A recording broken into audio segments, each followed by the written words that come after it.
The public stage and fatal shot. It was September 10th, 2025, a bright day, a sizable crowd, and a stage of ideas.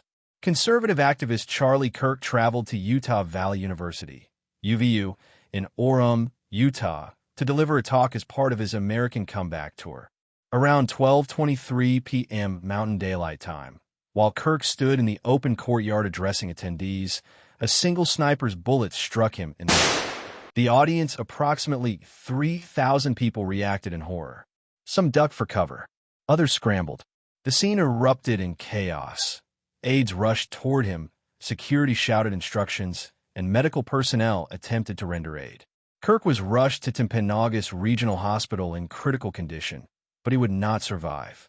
He was later pronounced dead that afternoon. In the hours that followed, law enforcement mobilized.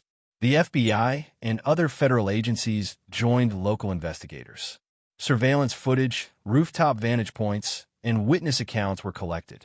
Reports soon surfaced that the shot had come from the rooftop of the Losi Student Success Center, located about 350 feet from Kirk's speaking position.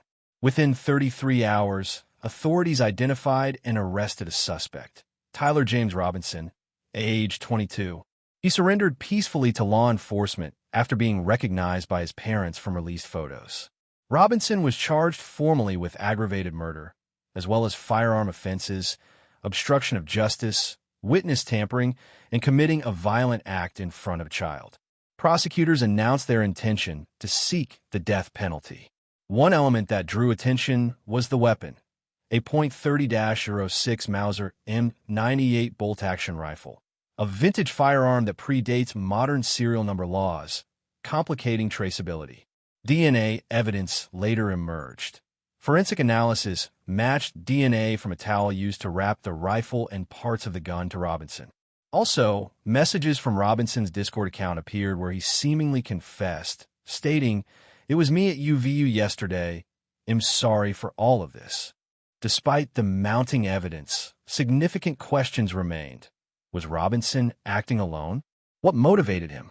How did he plan this with such precision? Investigators continue to probe potential ideological wheels, digital radicalization, and whether others had prior knowledge or involvement. Investigation, motives, and national reckoning. After the shock of the assassination, the legal machinery and public discourse sprang into motion. Robinson's first court appearance occurred via video on September 16th before Judge Tony Graff in Provo, Utah. He stood in the Utah County Jail's Special Housing Unit, wearing a suicide preventive garment, mute except for stating his name, as the judge read the charges: aggravated murder, firearm discharge, obstruction, witness tampering, and violent offense in presence of a child. Robinson's legal counsel was later revealed.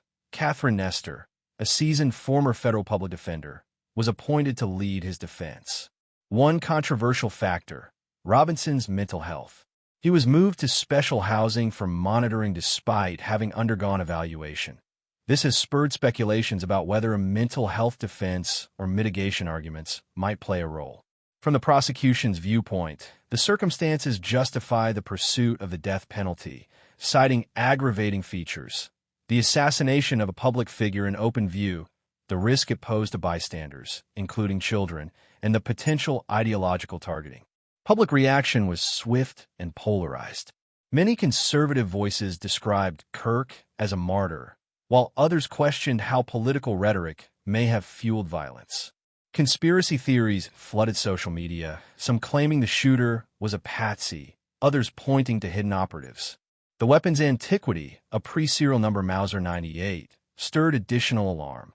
Older firearms like this can avoid traceability, raising concerns about ghost guns and gaps in gun regulation.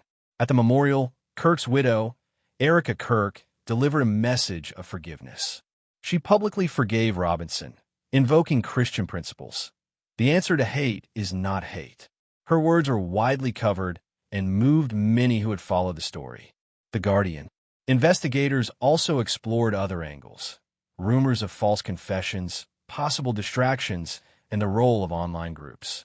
One man, George Zinn, initially claimed responsibility, shouting, "I killed him," soon after the shooting, likely an attempt to divert attention. He was later charged with obstruction, but not the assassination. Meanwhile, the FBI, Utah authorities, and local police continue to follow leads on whether Robinson acted alone or was influenced by external groups or ideologies. They are also reviewing digital footprints, chat logs, search histories, and social media behavior. For Kirk's supporters and critics alike, the event marked a tipping point in America's escalating climate of political violence. Many called for stronger protections for public speakers, legislation against politically motivated killings, and a national conversation about polarization and extremism. As the trial looms, one thing is certain. The legacy of Charlie Kirk's assassination will be debated for years. For many, it is a grim emblem of how public life, digital discourse, and ideological conflict can collide in tragedy.